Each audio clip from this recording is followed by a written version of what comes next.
Welcome to the Sharp Mind Show, episode 13. This episode is brought to you by Intercell.com. Pick you up a cool inspirational t-shirt today because what you wear matters.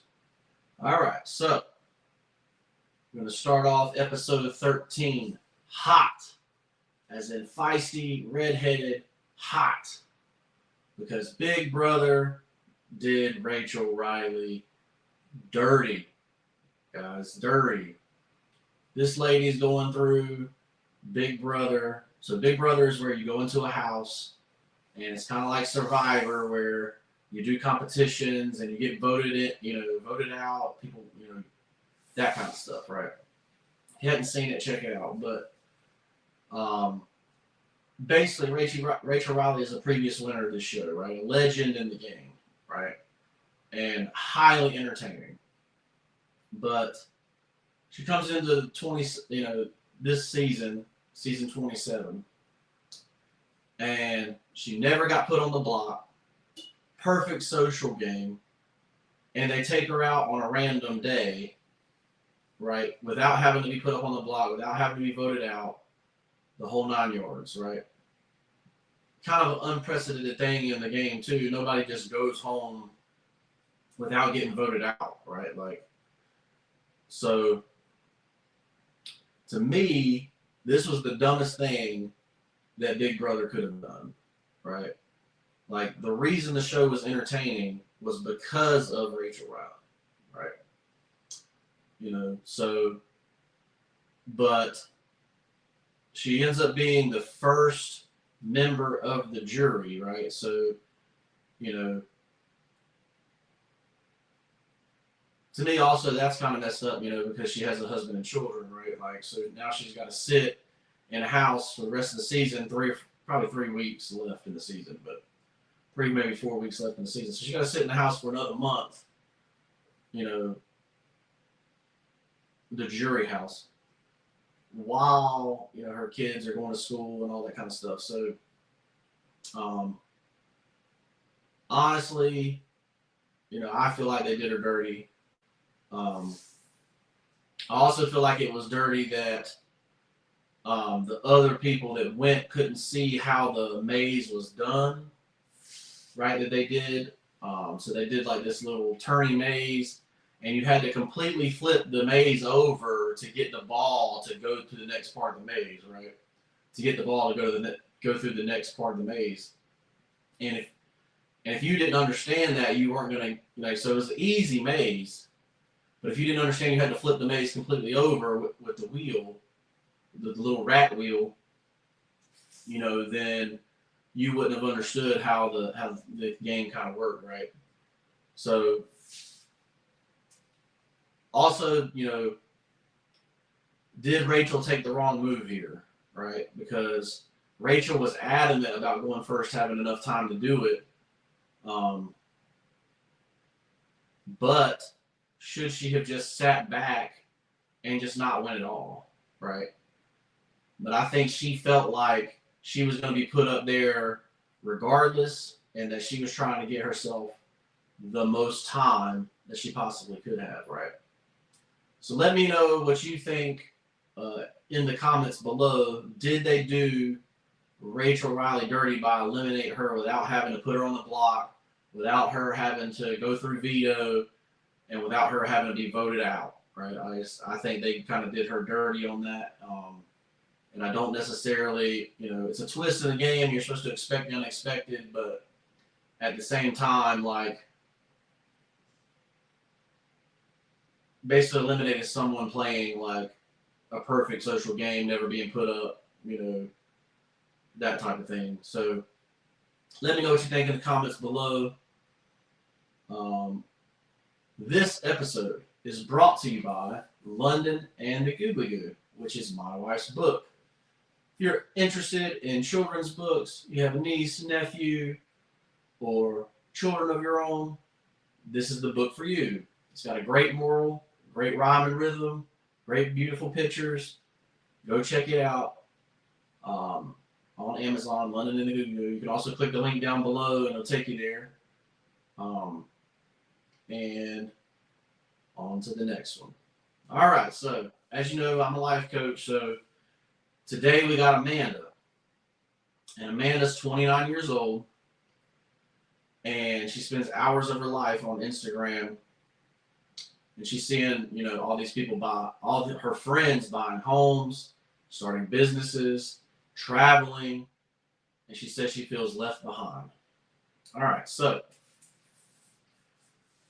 diving into, Amanda, 29 years old, she's making about $40,000 a year, right, which is a little low. But, the big thing is that when you define a goal in life, right, nothing else matters but that goal. Okay, so do you want to be financially free? Do you want to, not have to work anymore? Like, what is your reason to want to get better? Do you have a bigger purpose to help people? What is your thing, right?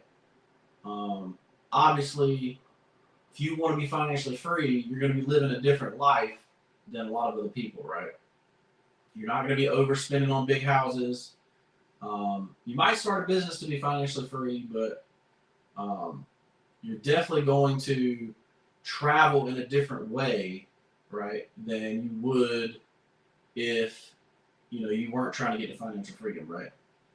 So imagine you take, most people spend $10,000 a year on a vacation, right?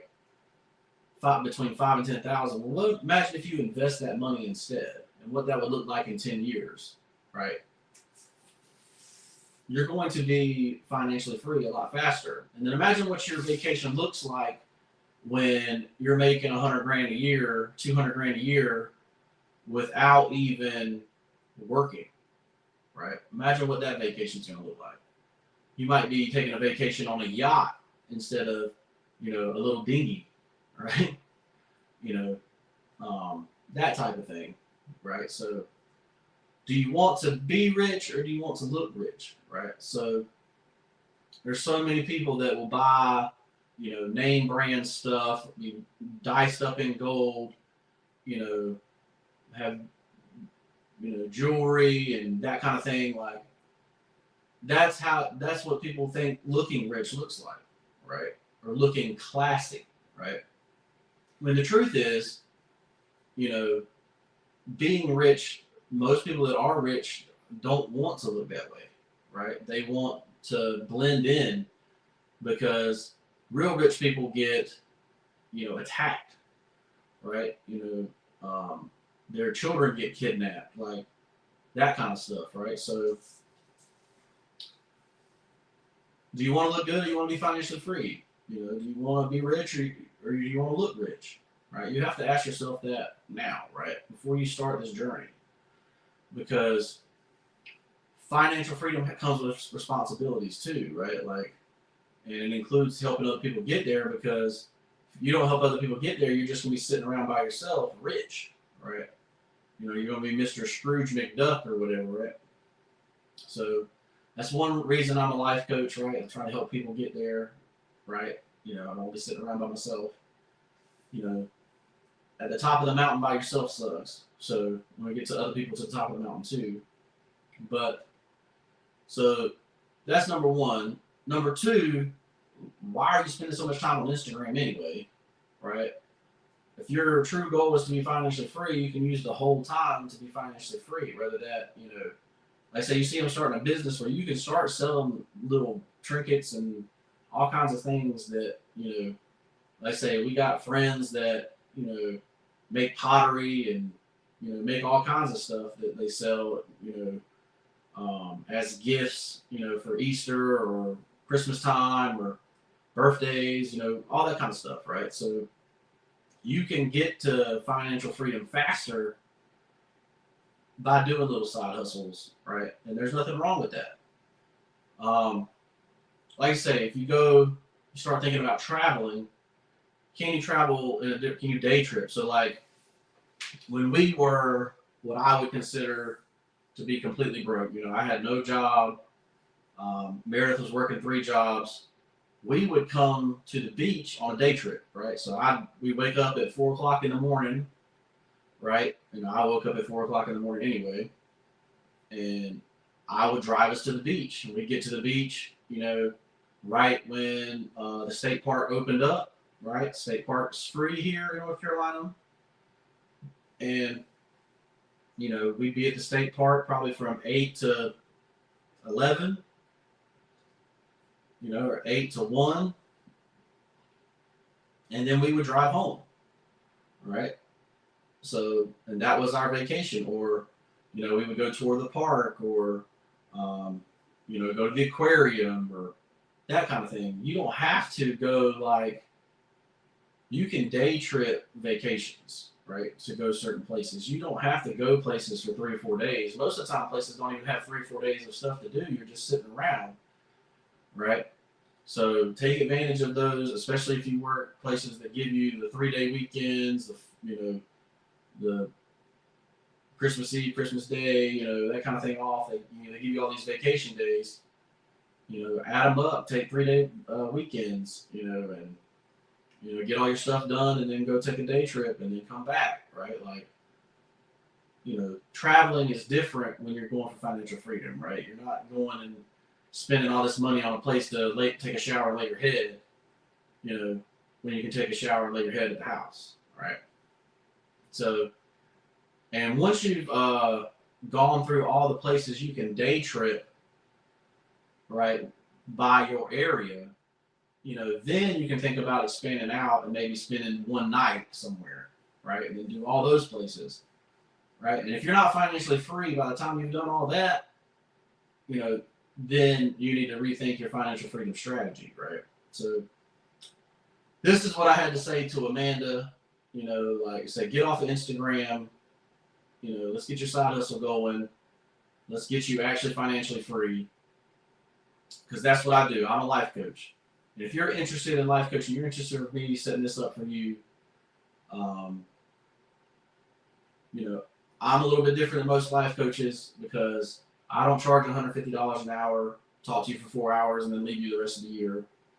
Right? Say you're going to be spending weekly calls with me on how to get there. Right? One-on-one coaching. It's $2,000 for the year, and if I don't improve your life after a year, you get the whole $2,000 back, right? So it's 100% money back guarantee. That's why I'm a life coach, right? I'm here to actually make it happen for you, and I give a guarantee that I make it happen for you. So if you're interested in life coaching, you're interested in getting to financial freedom, hit me up in the DM, click the link down below, sign up for life coaching. All right. And we'll move on to the quote of the day, right? So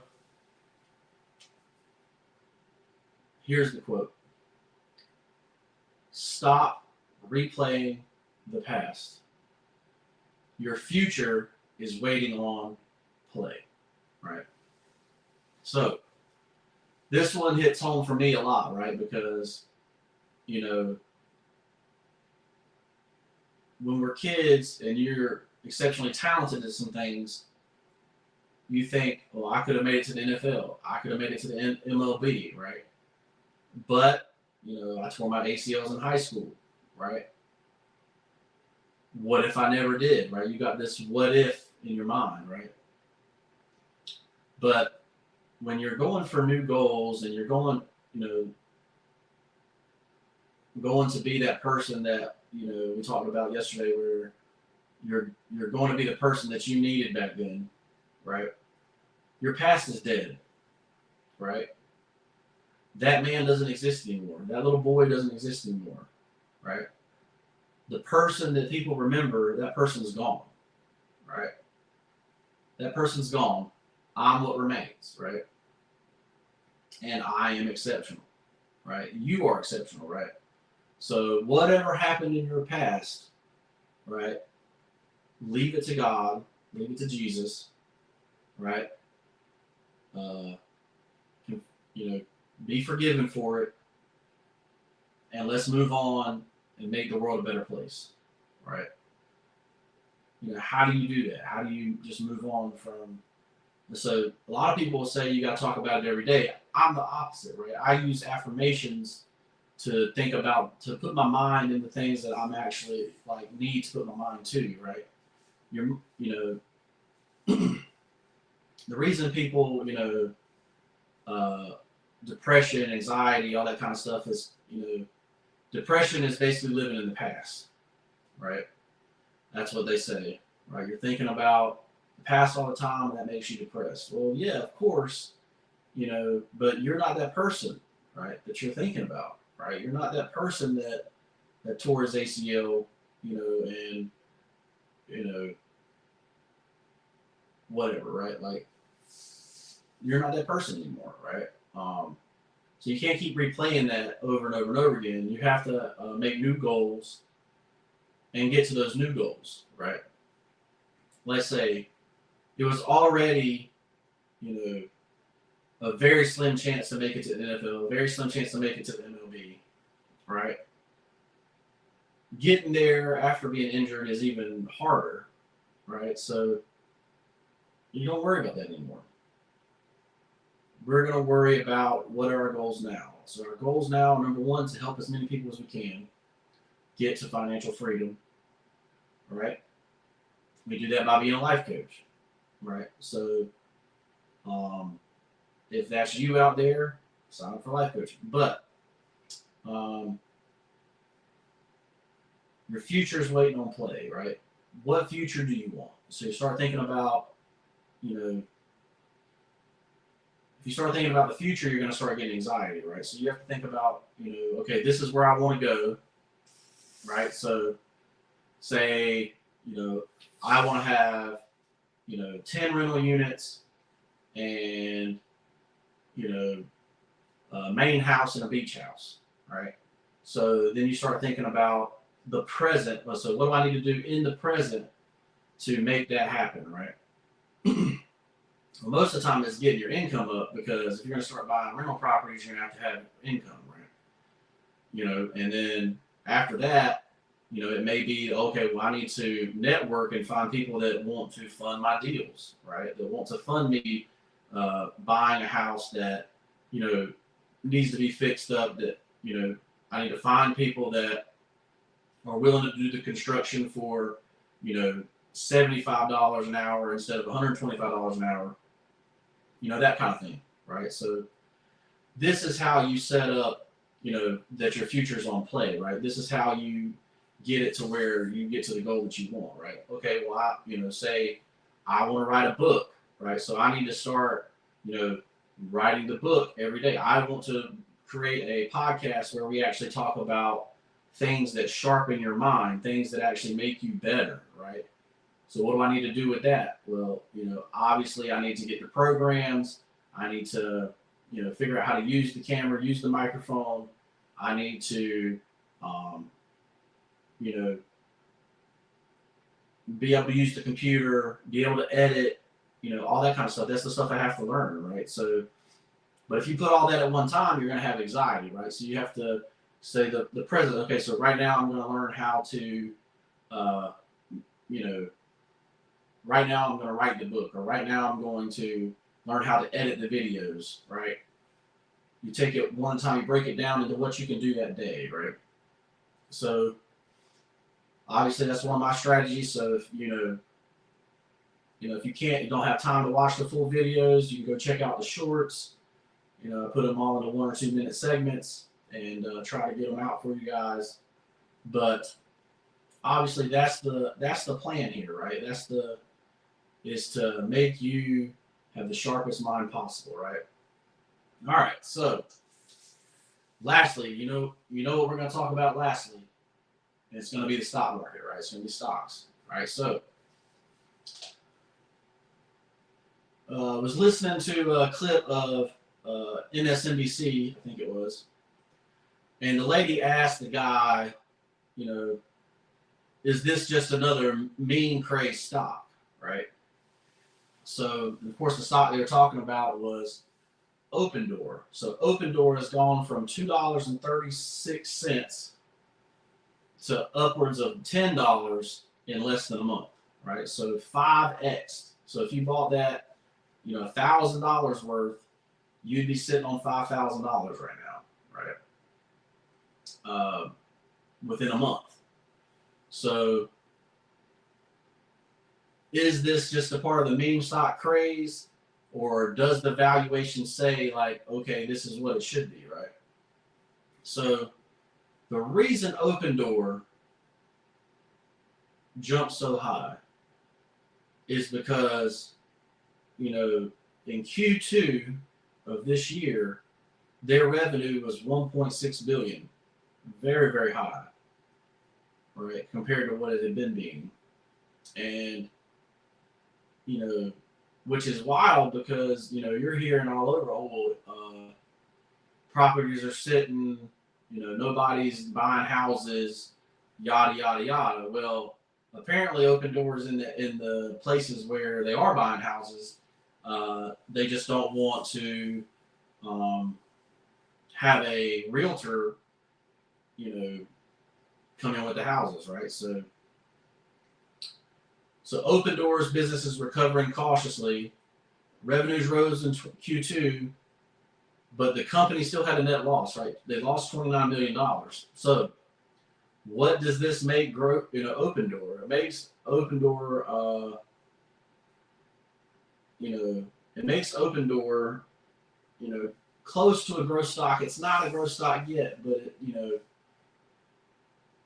but I would also say, like, so most people would find out about Opendoor by the time when it got to 9 something, right?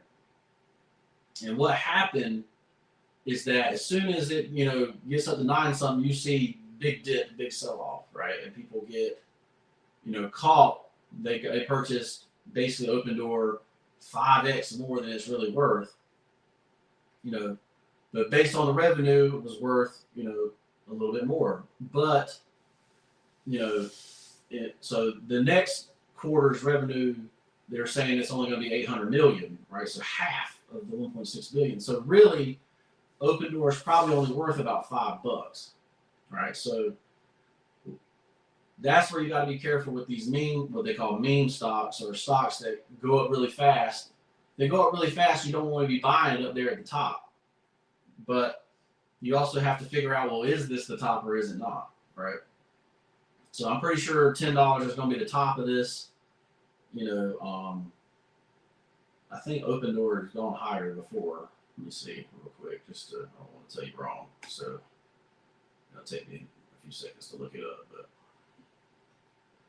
yeah, so they've been all the way up to $30 something, right? Back in 2021. So that's the question. Are we at $10 and it's going to go back to 31, or are we at $10 and it's going to go back to 2, go back to 5? I think it's going to probably go back between the $5 and $7 range and sit there for a little while. That's just my opinion. But you just have to be careful on these meme stocks, because what's going to happen is, once it goes to mainstream, you're going to see people that were in it start selling their stuff off, and you'll see it just drop, right? And that happens to a lot of people. And that's when people lose money in the stock market, when they're chasing the meme stock, right? And that's pretty much what Opendoor is. Opendoor is a meme stock. It's an interesting concept where you don't get a realtor to go check out a house. You just get an appointment through Opendoor and then go into the house with a code. So, is this the future of real estate? I'm not sure, but this is not a growth stock for me or a long-term investment for me. You would day trade this, but like I say, not financial advice. But it did go from $2.36 over $10. So 5x your money. So you can actually find stuff that's like this that hasn't popped yet, right? So there's plenty of stuff out there like that. I'm Nate, the Fit Future MD. I'm a life coach. I say we've already talked about this, but so if you're interested in life coaching, click the link down below. Let's get you started. Let's get you where you can look at these stocks and say, okay, well, this is yay or nay. And let's get you on the way to financial freedom. If you're interested in that, make sure you shop at InstaSell.com. Pick up a cool inspirational t-shirt to say, that's my business, right? So started with nothing, so how can I lose? And we'll see you guys in the next. Peace.